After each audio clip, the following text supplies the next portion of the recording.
There's 3 different bank valuation types. There's the desktop, there's a full val, and there's a drive-by. In my experience, what I've learned of having like 80 plus properties,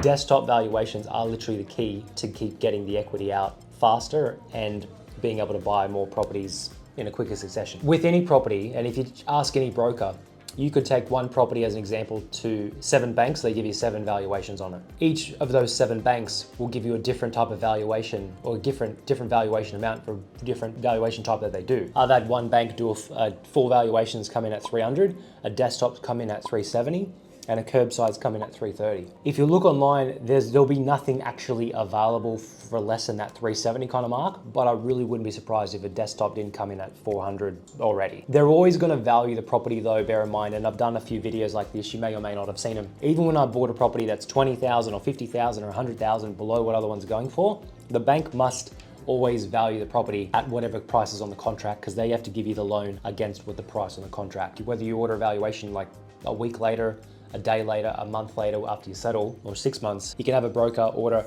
5 different valuations from 5 different banks.